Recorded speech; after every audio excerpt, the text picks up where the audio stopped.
तो पढ़ने वाले थे बाबू। आज का चैप्टर हमारा है नीति श्लोक। देखो नीति श्लोक चैप्टर जो है ना, जो बच्चे ऑनलाइन पढ़ रहेंगे वो उनको स्क्रीन पे सारा श्लोक शो करेगा। यहाँ पर जो भी जितना भी श्लोक है आपका इधर साइड में जो है ना वो शो कर रहा होगा, और आप लोग जो है वो बुक में पढ़ लेंगे नित्य श्लोक। ये जो नित्य श्लोक है ना, इसमें टोटल आपको जो है ना वो 10 श्लोक पढ़ने हैं। टोटल के टोटल आपको जो है वो 10 श्लोक पढ़ने होते हैं सर। कि आखिरी जो 10 श्लोक है ना वो बड़ा इंपॉर्टेंट है, एग्जामिनेशन बड़ा पूछता है। साथ ही साथ जो है ऑब्जेक्टिव के माध्यम से बात की जाए तो ऑब्जेक्टिव में इन सारे चीज़ों से बहुत बार क्वेश्चन पूछता है। और क्वेश्चन कैसे पूछेगा आज हम पूरा श्लोक पहले डिसाइड कर लेते हैं, और इन नेक्स्ट क्लास में हम लोग अगले क्लास में जो है इसके बारे में हम लोग चर्चा करेंगे कि सर आखिर ऑब्जेक्टिव जो है वो किस तरह से कैसे पूछा जाता है। बात समझ आया? पहले कुछ बात करते थे इस श्लोक के बारे में, आखिर ये श्लोक आया कहाँ से। देखो ये नीति श्लोक है, नीति श्लोक का ये जो चैप्टर है नीति श्लोक आपका 7वां नंबर चैप्टर है नीति श्लोक। हमने ये सीरीज लगाया था, आपको इसके पहले वाला सारा श्लोक का चैप्टर बता दिया गया है। इसके पहले आज हमारा ये नीति श्लोक बड़ा एक अच्छा बहुत ही ज़्यादा बड़ा चैप्टर है नीति श्लोक, इसलिए आज हम लोग जो है नीति श्लोक चैप्टर को पढ़ लेंगे। आगे की जो काम खिलाफ है उसको हम लोग एक नोट को बना लेंगे। जो बच्चे ऑनलाइन पढ़ रहे होंगे या जो पढ़ रहे हैं वो क्या करेंगे सर कि एक कॉपी पे साथ ही साथ इसका अर्थ लिखते चलना। कारण क्या सर, एक ही शब्द, जैसे कि अभी आप जितना भी देखोगे तो जितना कुछ है सारा का जो श्लोक है सारा सर वो श्लोक सारा का सारा हमारा, हाँ जितना भी जो हमारा सारा श्लोक है वो सारे श्लोक का जो अर्थ है ना वो अर्थ आपको समझ में नहीं आएगा। जैसे लिखा हुआ सर यश कृत्यम नवति शीत मुष्णम भरती समृद्धो शैवा पंडित उच्चते। तो ये जो पूरा लिखा हुआ है ना इसका आखिर मतलब क्या है, अर्थ क्या है, वो अर्थ को लिखेंगे। और अर्थ को कैसे लिख सकते हो आप अपनी भाषा में, उसी को हम पढ़ते हैं। अर्थ को आप अपनी भाषा में कैसे लिखोगे उसी को हम लोग पढ़ेंगे। तो उसको पढ़ने के लिए जो बताएंगे उसको पहले हम लोग ध्यान से सुन लें। पहला बात क्या है सर, नीति श्लोक। तो नीति श्लोक आया कहाँ से? तो सबसे पहला इसका ऑब्जेक्टिव यही बनता है सर कि नीति श्लोक जो है सुप्रसिद्ध यानी बहुत ही ज्यादा लिखा हुआ है। देखो आप भाई आप सबको बता दें कि सर ये जो बुक होता है ना, ये जो बुक होता है इसके बुक में जो सबसे पहला वाला ये लिखा हुआ है ना, अयम पाठा सुब्रतस्य ग्रंथस्य महाभारतस्य उद्योग करना है। यानी कि ये जो कविता ये पूरा जो है इसके बारे में बता दें आपको, यह जो श्लोक का जो चैप्टर है बाबू वो लिया गया है महाभारत से। कहाँ से लिया गया है सर? यानी कि नीति श्लोक कहाँ से लिया गया? महाभारत से। तो इसी ने आपसे पूछा कि नीति श्लोक किस ग्रंथ से संकलित है, तो क्या हम बोल सकते हैं कि कहाँ से संकलित है सर? महाभारत से संकलित है। कहाँ संकलित है ये सर? अध्याय 33वें और 40वें सर्ग से लिया गया है। 33 और कहाँ से? 33 से 40वें सर्ग से ये श्लोक से लिए, जितने भी श्लोक है वो हमारे लिए गए हैं। बात बोलो कोई दिक्कत होता क्या सर कि जो धृतराष्ट्र है ना, धृतराष्ट्र और विदुर जी के बारे में जो वार्तालाप हुई है वही पूरे इस श्लोक में हम लोग जो पढ़ने वाले हैं उसको समझेंगे। बोलो कोई दिक्कत? तो कोई आपसे पूछा कि कहाँ से लिया गया है तो आप बता सकते हो कहाँ से लिया गया है? बोलो बता सकते हो कहाँ से लिया गया है? कहाँ से लिया गया? महाभारत से। महाभारत के रचयिता कौन थे? महाभारत के रचयिता बोलो। वाल्मीकि जी। बहुत सुंदर, बेवकूफ कहीं का भाई। तो रामायण किसने लिखा था भाई? बोलो रामायण कौन लिखे जी? वाल्मीकि जी लिखे थे भाई। तो महाभारत भी लिखेंगे? सोचने वाली बात है। चलो आगे बढ़े। तो सर आज का जो हमारा जो चैप्टर है वो स्टार्ट करने पहले आपको पता चल गया कि भाई महाभारत से लिया गया है। क्या लिया गया है सर? नीति श्लोक है ना। और वाल्मीकि ने किसकी रचना की थी? रामायण की। और आपका जो चैप्टर में अध्याय 10वां मंदाकिनी वर्णम जो चैप्टर है वो लिया गया है रामायण से। कौन चैप्टर? रामायण। रामायण जो है ना इसमें दिया गया मंदाकिनी वर्णम अध्याय 10, जिसमें राम जी और सीता जी जाते हैं मंदाकिनी नदी चित्रकूट पर्वत पे पास में ना। और वो चित्रकूट पर्वत के बारे में जब पढ़ेंगे तो अध्याय 10 में आज हम लोग पढ़ना था नीति श्लोक। तो एक एक श्लोक के बारे में हम लोग चर्चा करेंगे सर आखिर श्लोक का मतलब क्या है। बोलो यहाँ तक कोई दिक्कत? चलिए आप बात करते हैं सर। तो यहाँ तक अब बात को समझना, उसके बाद अगर ना समझ में आए तो भाई जो बच्चे ऑनलाइन देखने वाले होते हैं तो क्लास अभी क्या सर कुछ दिक्कतों के कारण लाइव नहीं चल पा रहा है ना। अब लाइव नहीं चल पा रहा है क्लास, रीजन ये है सर कि कुछ नेटवर्क का प्रॉब्लम हो जाता है। लाइव में थोड़ा सा वीडियो रुक रुक के चल पाता है ना। तो इसी कारण से आपका लाइव ना करके एक रिकॉर्डेड क्लास जो है आपको अपलोड करवा दिया जा रहा है ताकि आपको बेस्ट से बेस्ट क्वालिटी मिल सके और अच्छे से अच्छा आप पढ़ सके। होता क्या था कि थोड़ा सा इंटरनेट का भी प्रॉब्लम है, पता है लॉकडाउन में ज़्यादा हम एक्सपेंस भी नहीं, अपना खर्च भी नहीं कर सकते है ना। सब कुछ एक बजट में होता है है ना। आपसे जो भी ऑनलाइन बच्चे पढ़ रहे हैं उनको कोई चार्ज नहीं लिया जा रहा, ये क्लास बिल्कुल फ्री ऑफ कॉस्ट है, वो हमेशा चलते रहेगा। चलो, तो आप स्क्रीन पे बाबू देख पा रहे होंगे जो ऑनलाइन है, बाकी आप लोग बुक में देख लेंगे। चैप्टर में क्या सर लिखा हुआ है सर, यस, यहाँ पर देख लोगे लिखा है यस कृत्यम न विघ्नति। क्या लिखा है सर, यस कृत्यम न विघ्नति, बीच में कर लेना उसको, यस कृत्यम न विघ्नति, है ना। अब बताओ बाबू जो बाबू जो लिखा है यहाँ पर, जो आपको जो यस लिखा है ना, इस यस का मतलब क्या है? इस यस का मतलब होता है जिसके, यस का मतलब सर जिसके, बात को समझेंगे। बोला गया यस कृत्यम न विघ्नति, यस मतलब जिसके, भाई यस मतलब जिसके, कृत्यम, कृत्यम कृत मतलब काम, कृत्यम मतलब कार्य में, अरे भाई बाल का मतलब बाल का कम है ना, कार्य को बालक को होता था ना, तो उसी प्रकार से यस कृत्यम न विघ्नति, जिसके कार्य में ना विघ्नति, विघ्न ना हो, ना विघ्नति मतलब विघ्न ना हो, ध्यान सुनना।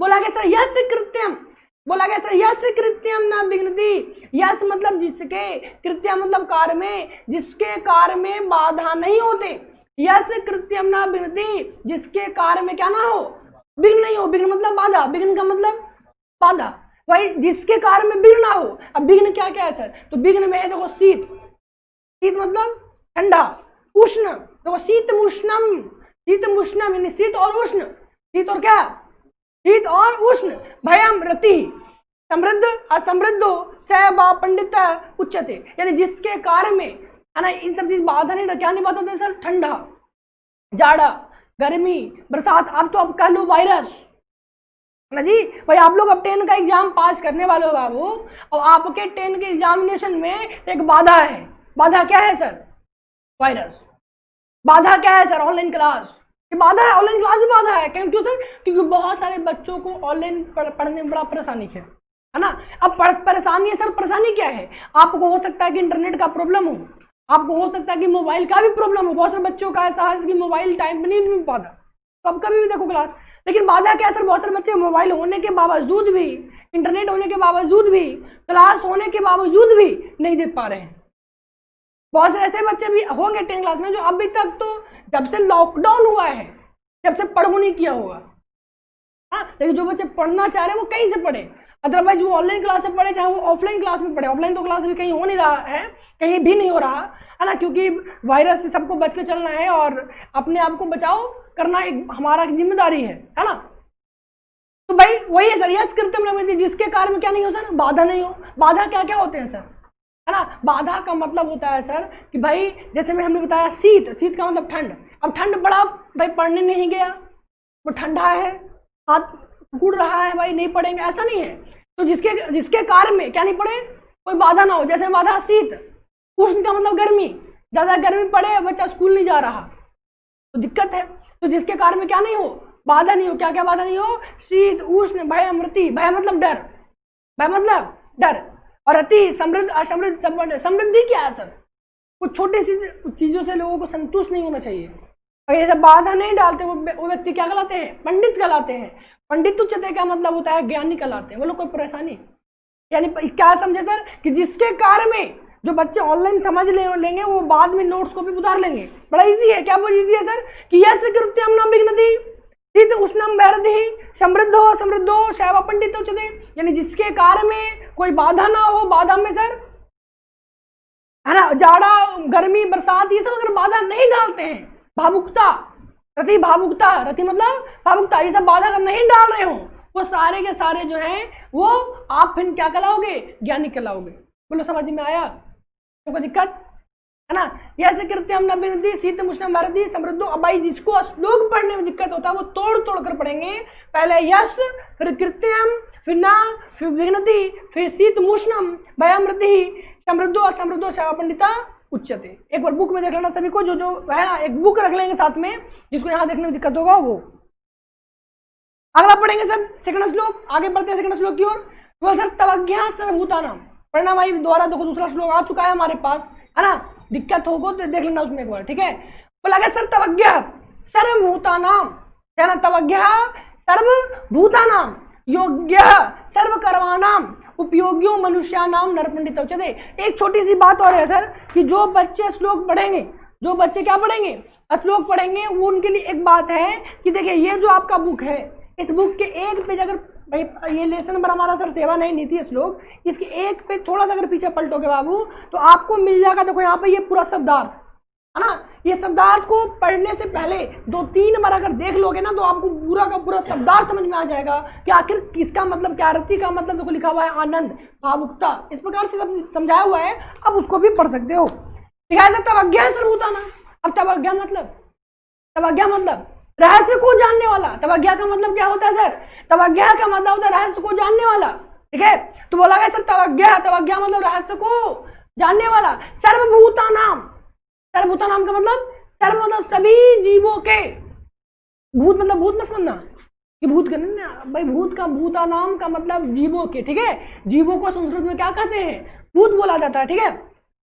तो बोला गया सर तवज्ञा सर्वभूतानां योग्या सर्वकर्माणां, यानी सभी जीवों के रहस्य को जानने वाला, सभी जीवों के रहस्य को जानने वाला, योग्य सर्वकर्माणां, है ना, मनुष्य के सभी कामों को अच्छे से करने वाला, योग्य हो। योग मतलब काम को करने में बड़ा कुशल हो, काम को करने में कुशल हो। उपयोगी हो मनुष्यानां, मनुष्य के उपायों को जानने वाला, भाई मनुष्य के उपाय, भाई मनुष्य की परेशानियों के उपायों को जानने वाला। नर पंडित उच्यते, वो भी इंसान क्या कहलाते हैं सर, ज्ञानी। यानी इसमें विदुर जी जो थे ना, उन्होंने ज्ञानी व्यक्ति किसको कहते हैं उसको समझाया है। कौन सा व्यक्ति, ज्ञानी। वैज्ञानिक क्यों कहते हैं सर, जो सभी जीवों के रहस्य को जाने। तवज्ञा सर्वभूतानां, जो सभी जीवों के रहस्य को जाने। अब सभी जीवों के रहस्य को मतलब सर, अब हम आप बैठे हैं सामने, आप बैठे हो, आप ऑनलाइन देख रहे हो, बोला अच्छा क्या सोच रहे, समझ रहे हैं, वैसा नहीं। रहस्य को जानने का मतलब आप दूसरों के, है ना, दुखों को, दूसरों के सुखों को समझे, है ना। तो जो सभी जीवों के रहस्य को जानते हैं, जो सभी काम को कुशलता पूर्वक करते हैं और मनुष्य के सभी जो उपायों को जानते हैं, वैसे पुरुष को क्या कहते हैं, ज्ञानी कहला जाता है। वो कोई दिक्कत है ना, वैसे इंसान को क्या कहते हैं, ज्ञानी। अगर कोई दिक्कत हो तो भाई पूछ लेगा बाद में फिर। अगला सर तीसरा श्लोक बड़ा ही इंपॉर्टेंट और हमारा फेवरेट। अनाहुता प्रविशति अपृष्टो बहुभाषते विश्वासति विश्वासते विश्वासति मूढ़े चेता नराधम। ये श्लोक क्या है सर, हम जब पढ़ते थे तो उसमें हमारा श्लोक बहुत ही फेवरेट हुआ करता था, क्योंकि सबसे जुड़ा हुआ है। यह श्लोक जितने बच्चे बैठे हैं ना, वो सबसे जुड़ा हुआ है। कैसा सर, अनाहुता मतलब क्या होता है, अनाहुता, अनाहुता भाई लिखा है सर, अनाहुता। अनाहुता मतलब क्या है सर, अनाहुता मतलब बिना बुलाए, अनाहुता मतलब बिना बुलाए, प्रवेश मतलब प्रवेश करता है। यानी कोई ऐसा इंसान है ना, कोई ऐसा इंसान जो बिना बुलाए आते हैं, पास में है ना। यानी आपके घर में कोई ऐसे इंसान होंगे, कोई ऐसे इंसान आते होंगे जो बिना बुलाए आ जाते होंगे। अनाहुता प्रवेश, बिना बुलाए आ जाते हैं। अपृष्टो बहुभाषते, अपृष्टो मतलब बिना पूछे, अपृष्टो मतलब बिना पूछे। बहुभाषते बहुत बोलते हैं, बहुभाषते मतलब यानी कोई ऐसा इंसान जो आपके यहाँ बिना पूछे आते हो, बिना पूछे, अपृष्टो बिना पूछे, बहुभाषते बहुत बोलते हो, है ना। अविश्वासती विश्वासते, अविश्वासते विश्वासती, सॉरी अविश्वासते विश्वासती, जो अविश्वासी व्यक्ति होते हैं उन पे विश्वास करते हो। जो क्या व्यक्ति हो, जो अविश्वासी व्यक्ति हो उन पे विश्वास करते हो, उसी को मूढ़ चेता नराधम, उसको मूर्ख कहते हैं। यानी मूर्ख इंसान किसको कहते हैं सर, जो बिना बुलाए आते हैं, बिना बुलाए। बोले सर कल से क्लास नहीं करेंगे, क्या सर कि हम बिना बुलाए आ जाते हैं। तो वैसा बात नहीं बाबू। बिना बुलाए का मतलब है कि आपके घर में कोई ऐसे इंसान जिसको आपने बुलाया नहीं, लेकिन उसके बाद भी आपके यहाँ आ गया, सिर्फ आना नहीं, साथ ही साथ बिना पूछे बकबक कर रहे हैं, ऐसा कोई बात बोल रहा है जिसका बोलने का कोई। अब आप भी जब घर में होते होगे तो बहुत से इंसान ऐसे हैं कि आपको मन करता होगा भाई वो आए, ठीक है ना। अब आ जाते हैं, अब आने के बाद बक बक करेगा कि भाई फल्ला का बेटा देखो ऐसे हो गया, आप अभी तक ऐसे हो, है ना। तो उससे क्या होता है कि आपको थोड़ा सा कुछ सुनने को मिल जाता है घर वालों से, तो आपके मन में उनके प्रति द्वेष की भावना आ जाती है, घृणा की भावना आ जाती है। तो ऐसे इंसान को मूर्ख कहा जाता है। तो बिना बुलाए आते हैं, बिना पूछे क्या करते हैं, बकबक करते हैं, है ना। और विश्वासी व्यक्ति में क्या करते हो, विश्वासी जो व्यक्ति विश्वास के पात्र नहीं है, जो विश्वास के लायक नहीं है, वैसे इंसान में विश्वास करना भी एक प्रकार का मुक्ता होता है। बोलो कोई दिक्कत में। तो भाई जहां तक हो सके आप वहां तक इन्हें लिखने का भी कोशिश करेंगे, या फिर वीडियो खत्म होने के बाद उसको आराम से एक बार फिर से समझ लेना, उसको लिख देना। अनाहुत क्या श्लोक क्या था सर, अनाहुतः, जिसको दिक्कत है बोलने में शासित बोलेगा अनाहुतः प्रविशति अपृष्टो बहुभाषते अविश्वासते विश्वासति मूढ़े चेता नराधम। यानी बिना बुलाया आना, बिना पूछे बकबक करना, बिना पूछे बकबक करना, अविश्वासी व्यक्ति में विश्वास करना एक मूर्खता का पहचान होता है। बोलो कोई परेशानी? बढ़े आगे, चलो बहुत बढ़िया। अगला सर, एको धर्म परम श्रेय, एको धर्म परम श्रेय, क्षमैक शांति रूतमा, विधेयक परमातृप्त, अहिंसक सुखवाह। तो ये श्लोक क्या है सर? यानी आपका 4th नंबर श्लोक है, जैसे कि आप यहाँ पर देख सकते हो, लिख रहा होगा 4 नंबर, आप लोग भी देख रहे हैं बुक में लिखा होगा 4 नंबर। ये 4था श्लोक है सर। ये क्या कहता है सर? बोलता है सर, एको धर्म परम श्रेय। एको मतलब एक, धर्म मतलब धर्म, परम मतलब बहुत, है ना, परम से बहुत श्रेष्ठ, बोला एक धर्म बहुत श्रेष्ठ है सर। अरे एक ही धर्म बहुत श्रेष्ठ है। आपको ये नहीं कि आप आज ये कल वो परसों वो, चाहे कोई धर्म हो, मानवता एक प्रकार का धर्म है ना, सत्य की राह पे चलना एक प्रकार का धर्म है, पास में आना। तो बोला सर, एको धर्म परम श्रेय, एक धर्म जो है वो परम श्रेष्ठ होती है। क्षमा को शांति रूत्मा, एक क्षमा ही शांति का उत्तम साधन है ना। क्षमा को शांति रूत्मा मतलब क्षमा जो है ना, क्षमा ही शांति का क्या है? उत्तम साधन है। आप कहीं पे कोई दिक्कत हो रहा हो, लड़ाई झगड़ा हो रहा हो, वहां पर अगर आपकी गलती हो या फिर ना हो, एक बार अगर आप क्षमा मांग लोगे तो ये शांति का उत्तम साधन होगा। उत्तम साधन का मतलब सर्वश्रेष्ठ साधन, जो बहुत अच्छा साधन हो। तो लगा सर, एको धर्म परम श्रेय, एको धर्म परम श्रेय, क्षमा को शांति रूत्मा, है ना, कि भाई सबसे एक धर्म ही परम श्रेष्ठ होता है। क्षमा ही शांति का क्या है? उत्तम साधन है। विधेयको परमातृप्त, विधेयको परमा, विद्या से ना परम संतोष मिलता है, संतुष्टि मिलती है। किससे? विद्या से। अगर आप विद्या के पढ़ते हो, ज्ञान अपना आप पढ़ते हो, जितना ज्यादा पढ़ोगे उतना आपको संतोष मिलेगा। अहिंसको सुख, अहिंसा ही सुख को प्रदान करता है। महात्मा गांधी कहते थे, है ना, अहिंसो परमो धर्म, अहिंसो परमो, अहिंसा ही हमारा परम धर्म है। कोई लड़ाई झगड़ा नहीं करना, और अहिंसा ही सुख को प्रदान करता है। अहिंसा क्या करता है सर? अब आपको भाई बता दें कि आप जितना पढ़ोगे आपको उतना संतोष नहीं मिलेगा। आपसे अगर आपके फैमिली में आपसे मान लो कोई बड़ा भाई, कोई छोटी बहन, अगर कोई भी हो, वो आपसे ज्यादा नॉलेजेबल पर इंसान है, ज्यादा नॉलेजेबल है, तो आपको खुद अपने आप में खराब लगेगा। लगता नहीं लगता? लगता है सर। तो वही कहते हैं सर कि एको धर्म परम श्रेष्ठ, एक धर्म में परम श्रेष्ठ है। क्षमा ही शांति का क्या है? उत्तम साधन है। और विद्या से क्या मिलती है सर? परम संतोष मिलता है, तृप्ति मिलता है। और अहिंसा क्या करती है सर? सुख को प्रदान करता है। कि लड़ाई झगड़ा जो है ना वो अशांति फैलाता है, लेकिन अहिंसा किसको प्रदान करता है? सुख को प्रदान करता है। यहाँ तक बोलो कोई दिक्कत? चलो अगला। बोला सर, त्रिविधम नरक सेद्यम, नरक के 3 द्वार होते हैं, ध्यान सुनना भाई। नरक के जो नरक होता है, नरक के कितने द्वार होते हैं? 3 द्वार। कौन कौन है सर? तो भाई हमारा सबसे पहला है काम, दूसरा है सर क्रोध, काम क्रोध, और तीसरा क्या है सर? ये 3 चीज को अगर अपनाओगे तो आप कहाँ जाओगे? अब बच्चा कह रहा कि सर आज के बाद कोई काम नहीं, पढ़ाई भी एक काम है, आज के बाद काम खत्म। तो बाबू वो काम यहाँ पे काम नहीं है, वो क्रोध नहीं है, और वो लोभ नहीं है। काम क्रोध लोभ क्या है सर? यानी आपके कोई ऐसी काम, आपका कोई ऐसा क्रोध, आपका कोई ऐसा लोभ जो किसी अन्य इंसान को परेशानी पहुंचाए, वो एक नरक का द्वार होता है। अब हम भी पढ़ा रहे सर, ये भी हमारा क्या काम है? क्या हम नरक में जाएंगे? नहीं। तो काम का मतलब वासना, काम का मतलब वासना, काम का मतलब ऐसा कोई गलत काम जिससे किसी इंसान को, किसी को तकलीफ पहुंचे, वो काम इंसान को नहीं करना चाहिए। वो कहाँ जाएगा? नरक की ओर जाएगा। समझ में है ना? क्रोध सर, किसी इंसान को अत्यधिक क्रोध नहीं करना चाहिए। आजकल है कैसे कि बहुत से इंसान क्रोध में बहुत कुछ कर लेते हैं, है ना, किसी को मार दिया, किसी को कुछ कर दिया, इस प्रकार क्रोध है ना बाबू, वो क्रोध आपको कहाँ ले जा रहा है?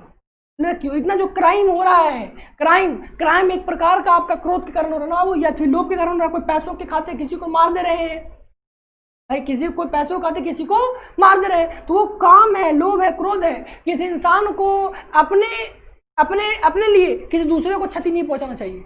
अगर आप अपने लिए किसी दूसरे को क्षति पहुंचाओगे तो आप नरक की ओर जाओगे, नरक के द्वार की ओर जाओगे। बोलो कोई दिक्कत? तो क्या कहा उन्होंने कहा कि सर कि नरक सेद्यम, त्रिविधम नरक सेद्यम, द्वारम नाश न आत्मन। यानी सर अगर आप, है ना, अगर आप आत्मा की नाश करना चाहते हैं सर, आपको 3 द्वार को एकदम नहीं छूना चाहिए। किसको सर? काम को, क्रोध को। यानी ऐसा काम, ऐसा क्रोध, ऐसा लोग जिससे दूसरों को क्या पहुंचे? तकलीफ पहुंचे। बोलो समझ में आया? अब भाई फायदा कैसे पढ़ने से? आपको कौन सा पूछेगा, है ना? नरक के कितने प्रकार के द्वार होते हैं? 3 होते हैं। है ना। बोलेगा सर कि भाई कौन कौन द्वार होते हैं, तो काम, क्रोध और लोभ होता है। कोई आपसे पूछ दिया, अभी हमने इसके पहले वाला जो अभी हम जो भाई जो ये जो श्लोक था हमारा सर एको धर्मा वाला, इसमें हमने पूछा सर है ना कि शांति का उत्तम साधन क्या है, शांति का उत्तम साधन क्या है, बोलो भाई शांति का उत्तम साधन, तो क्षमा, समय को शांति, भाई परम संतोष किससे मिलता है, विद्या से मिलता है। परम संतोष किससे मिलता है, नरक के कितने प्रकार के द्वार थे, समझ में आया ना। तो ऑब्जेक्टिव बन सकता है, अभी हम सबका ऑब्जेक्टिव का चर्चा करेंगे, लेकिन वो नेक्स्ट वीडियो में, ये वीडियो बहुत लंबा हो जाएगा है ना, या फिर नेक्स्ट क्लास में।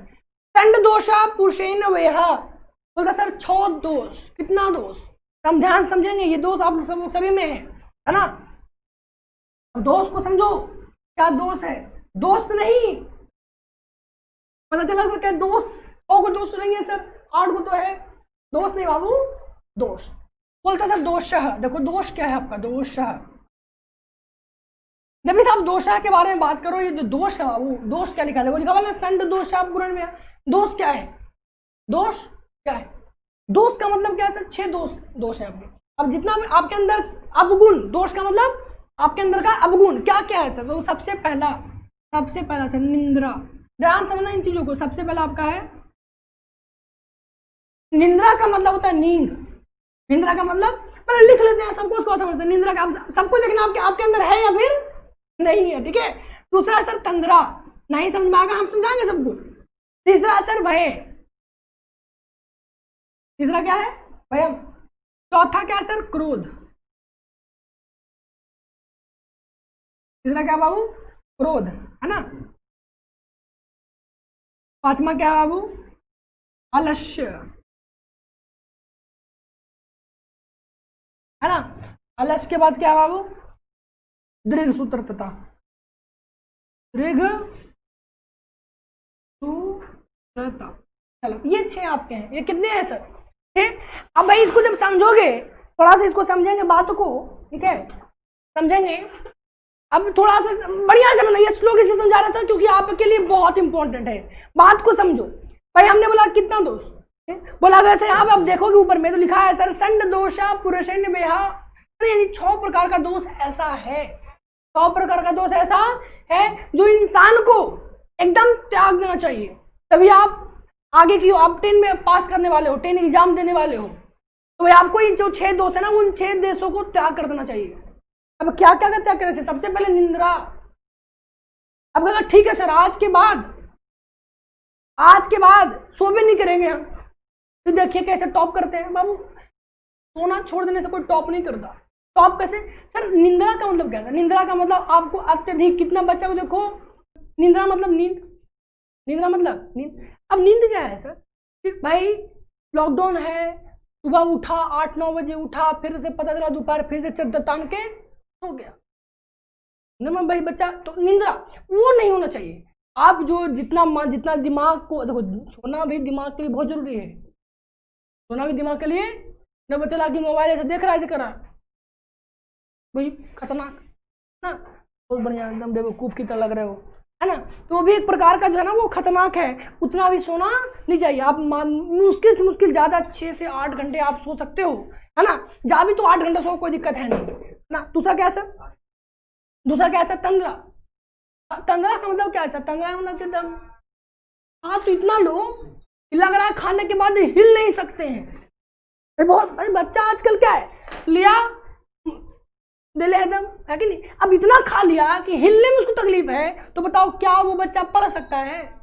दोपहर का टाइम है सर, अब क्लास आपको पता होगा कि जो बच्चे को तकलीफ है यूट्यूब पे पढ़ने में, जो ज्यादा क्वेश्चन नहीं पढ़ पा रहे, उनको जूम पे भी पढ़ाया जा रहा है जी, 12 से 2 पढ़ाया जा रहा है जूम पर, वो सेपरेट बच्चे 20 स्टूडेंट्स के लिए मात्र है। अब उनमें क्या है सर, कोई तुम ठूठ ठाठ के चलाया बढ़िया से, एकदम बढ़िया से आप पढ़ा रहे हैं, कि आपका मुंह फाड़ के दिखवा रहे हैं। तो पढ़ने का मतलब क्या है सर, कि आप थोड़ा सा कम खाओ, कम खाओगे थोड़ा दूर आ जाओगे, अंदर प्रोटीन जाना चाहिए बस। तो बहुत से बच्चे क्या कि इतना खा लेते हैं कि उनसे बर्दाश्त ना, कि हम टस मस नहीं कर सकते। तो ज्यादा खाना भी हमारे लिए क्या है, ज्यादा खाओगे तो ज्यादा नींद भी आएगा, शरीर सुस्ती जैसा होगा, जितना मोटा उतना सुस्त, ठीक है ना। दूसरा है सर भय, भय का मतलब डर। अब भाई भय का मतलब डर क्या है सर, ठीक है आज से डर खत्म, बोले तो जरा कुछ पापा बताते हैं हम भी। तो वो डर की बात, हम डर नहीं कर रहे थे, हम डर की बात क्या कर रहे हैं, हम भाई डर की बात कर रहे हैं सर। ये जो डर था, डर का मतलब सर आपको कोई चीज करने में डर नहीं होनी चाहिए। नहीं सर कि आप पढ़ना चाह रहे हो और पढ़ने से डर रहे हो, अरे यार क्या होगा, पास होंगे कि नहीं होंगे, तो वो डर मन में होना, वो डर मन में नहीं होना चाहिए। वो डर आपके लिए बड़ा खतरनाक हो सकता है ना। भाई पढ़े हैं तो पास होंगे, डर किस बात की। अरे भाई देखो, अगर एक बार हारा है तो इंसान हार से सीखता है, इंसान हार से क्या करता है, सीखता है। अगला क्या है सर, क्रोध। अगला क्या है, क्रोध। आपके बगल में कोई बैठा है, कुछ कर दिया, क्रोध आ गया, दिया तड़ से दम, तो वो क्रोध जो है ना, वो जो क्रोध है वो आपके लिए एक हानिकारक है। घर पे बहुत से बच्चे क्या है, घर पे कुछ बोल दिए, माता पिता क्रोध में आ गए, गुस्सा आ गया, कुछ मूर्खता की पहचान है कि आप भाई आपके माता पिता को, बहुत से बच्चे हैं क्या, माता पिता डांट देते हैं तो बड़ा क्रोध उन को आता है, ऐसा कुछ नहीं है सर। भाई अगर आप गलती किए हो तो आपको डांट तो बनती है ना। अगला अगला कैसे, आलस। अब आलस आपको पता होगा, हम आपका चैप्टर नंबर 3 आपको पढ़ना है, आलस कथा, 4 आलसी की। अब बोला बाबू थोड़ा सा दरवाजा खोल दो यार, अच्छा अब उठे, उतना दूर चले, फिर दरवाजा को पकड़े, फिर उसको नीचे कर रहे उसका लॉक को, फिर उसको ऐसे तीरेंगे, फिर खुलेगा, फिर वहां से चल के यहां तक हमको आना पड़ेगा, फिर बैठना पड़ेगा। इतना छोटा सा काम को कोई इंसान लंबा कर दे, वो आलसियों का काम होता है। आपको बोला ऑनलाइन पढ़ लो, अच्छा अब मोबाइल कैसे लॉक खोलना पड़ेगा, फिर उसको मैसेज करके पासवर्ड डालना पड़ेगा, फिर यूट्यूब भी खोले पड़ेगा, फिर उसमें सर्च करना पड़ेगा ज्ञान कोचिंग सेंटर, फिर जाके वीडियो भी देखो, फिर जाके पढ़ो। तो छोटा सा काम था, ऐसे फट से खोल, वो आलसियों का काम है। तो आलसपन आपके लिए खतरनाक हो सकता है आपके प्रगति के राह में, समझ में है ना। अगर दिल सुतरता कैसा, किसी काम को टाल देना, अच्छा आज छूट गया, कल कभी आता ही नहीं है, आपको पता होना चाहिए, कल कभी नहीं आता। डेली एक नया रोज होता है, एक नया सुबह होता है, डेली आपके लिए नया दिन है, तो कल कभी आता है। अब किसी काम को कल पे छोड़ के देखना, वो कभी पूरा नहीं होगा। पेज में कहीं भी नोट्स कोई बना रहे हो ना, आधा पेज छोड़ के देखना, वो आधा पेज कभी नहीं भराएगा, वो जिंदगी भर तक आधा पेज खाली रहेगा ना। तो दिल सुधरता कभी, मतलब जो काम आपको टाल देते वो काम कहीं पूरा नहीं होता। बात समझ में आया, ये बात समझे सर। श्लोक क्या, श्लोक था संड दोषा पुरुषेन हाथ में मुझे बोला सर कि 6 दोषों को इंसान को त्याग करना चाहिए जो आगे राह पे प्रगति करना चाहते हैं, अपना उन्नति करना चाहते हैं। उन्नति करने वाले इंसान को क्या करना चाहिए, 6 चीज छोड़ने, क्या सर, ना ज्यादा सोना चाहिए, ना ज्यादा खाना चाहिए, है ना ज्यादा डर रखना चाहिए मन में, ना ज्यादा क्रोध हो, ना ज्यादा आलस हो, ना ज्यादा इस प्रकार की चीजें हो। बोलो को समझ में आया, ये श्लोक समझ में आया सर। इस श्लोक को टाइम से अब भाई आपसे पूछेगा, है ना, कि भाई मनुष्य में कितने प्रकार के दोष जो होते हैं जो उनको उन्नति के रास्ते को अवरोध डालते हैं, कितने दोष हैं, कौन कौन, तो निंद्रा, तंद्रा, भय, क्रोध, आलस, दिल सुतरता बोल देंगे, है ना, 6 हमारा। आगे चलते हैं, आगे बढ़ते हैं। तो सर सत्येन रचते धर्म, भाई सत्येन रच, तो सत्य से किसकी रक्षा होती है, धर्म की। सत्येन रक्षते धर्मो, सत्य से किसकी रक्षा होती है, धर्म की। विद्या योगेन रक्षते, विद्या से किसकी रक्षा होती है, विद्या योगेन रक्षते, निरंतर अभ्यास करने से विद्या की रक्षा होती है। बोलो सत्येन रचतो धर्मा, सत्य की रक्षा किससे, धर्म से। सत्येन रचतो धर्मा, सत्य की रक्षा किससे, धर्म से। लेकिन विद्या योगेन रक्षते, विद्या की रक्षा कब करेंगे सर, निरंतर अभ्यास करने से। आप अभी हमने आपको एक बार पढ़ा दिया, तो भाई उसको समय समय पर उसको आप जब तक रिवाइज नहीं करोगे, उसको समझने की कोशिश नहीं करोगे, तब तक आप जो है ना, एक बार अगर समझ लिया ना बढ़िया से, दोबारा आपको रटने की जरूरत है ना। तो एक बार आपको तो रिवाइज करना ही पड़ेगा सर, एक बार रिवाइज कर लिया, दोबारा आपको पढ़ने की जरूरत नहीं है। तो सत्य रचतो धर्मा, भाई सत्य धर्म की रक्षा, लेकिन निरंतर अभ्यास से किसकी रक्षा, विद्या की रक्षा। बोलो मिर्जिया रचते रूप, जितना ज्यादा रूप को रक्षा करना है सर, उतना ज्यादा आपको, है ना, मतलब बोलते हैं ना कि मेकअप, मिर्जा मतलब मेकअप का इस्तेमाल करना पड़ेगा।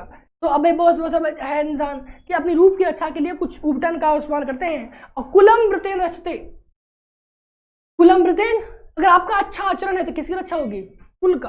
आपका अच्छा आचरण है तो किसकी रक्षा होगी, कुल का। अब होता है कैसा, आपके पिताजी बहुत अच्छे इंसान थे, लेकिन आपका जो आचरण है वो खराब है, उसे आपकी पूरी कुल की बेइज्जती होगी, है ना।